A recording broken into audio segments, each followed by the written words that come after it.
Merci à vous deux d'être ici. On va parler un peu des tableaux là, qui sont sortis maintenant. Donc Frédéric, vous avez vu le tableau.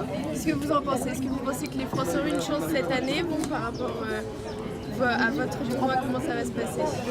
Alors c'est vrai que le tournoi a été bien garni encore cette année.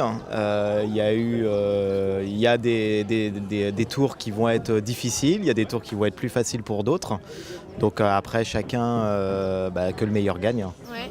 Charlotte, vous pensez qu'elle a ses chances? Charlotte Famin chez les femmes, vous pensez qu'elle va pouvoir s'en sortir avec le tableau qu'elle a?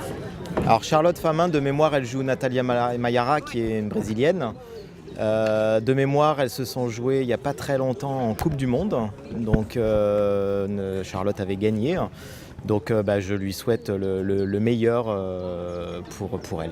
Et vous pensez qui peut remporter ce tournoi cette année? Qui est le favori pour vous? Alors chez les filles ou chez les garçons? Les deux.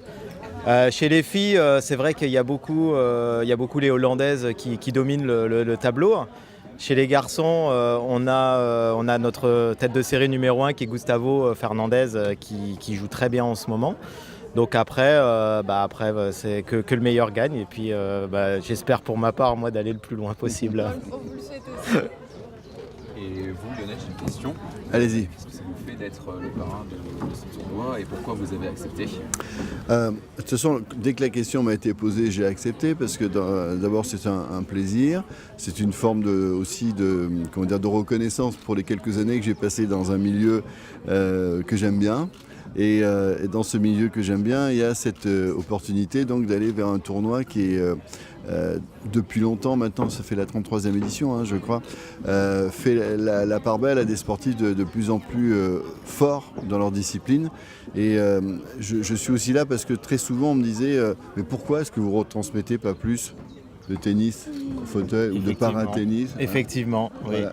Voilà. Eh oui. Eh ben voilà, c'est ça, c'est ce qu'on se dit toujours, c'est que c'est pas nous qui sommes les organisateurs d'événements. Donc c'est d'abord aux organisateurs d'événements de faire monter en puissance l'événement. Et c'est vrai que je fais partie de ceux qui pensent que, par exemple, l'Open de France existe ici en tant que tel, mais que le fait de lier des événements sport valide, sport handicapé, et pour moi c'est déterminant.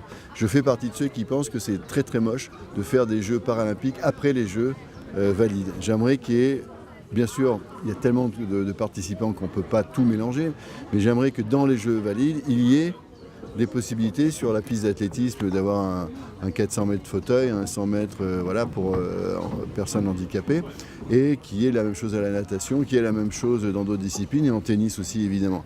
Alors oui, c'est compliqué à organiser, mais je pense que ça ne passe que par là. Et de temps en temps, la télévision aurait quelque chose, de plus facile, entre guillemets, à mettre en place, parce que tout est là, tout est en place. Et donc, il suffit que les organisateurs aient cette volonté-là. Et encore une fois, il ne faut pas mélanger les choses. Nous, on n'est pas la télévision n'est pas organisateur, mais nous, on retransmet ce qu'on peut appeler un spectacle, on retransmet des compétitions. Et c'est vrai qu'entre Roland-Garros et ici, il faudrait qu'il y ait un trait d'union plus évident, quoi. Donc je pense que c'est là-dessus qu'il faut travailler pour amener à un niveau de notoriété plus important ce genre d'événement.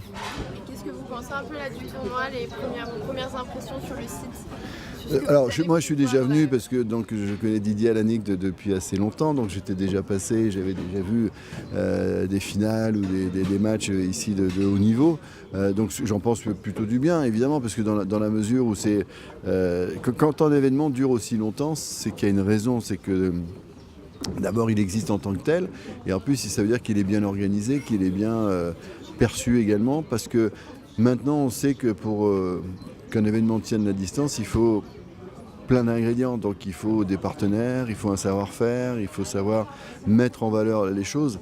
Et si ça dure depuis 33 ans, c'est que justement cet événement commence à avoir une vraie notoriété qui fait que c'est une évidence que ça continue. Mais pourtant, c'est pas évident. Et pour ma part, je ne vous le cache pas, je suis très déçu que les meilleurs joueurs français ne soient pas là. Pour X raisons, mais je trouve que c'est pas bien. Voilà. Écoutez, merci à tous les deux, et puis vous êtes un bon tournoi, Frédéric Atanao, et puis vous en tant que... Oui, moi je vais voir ça avec grand plaisir. Merci à vous.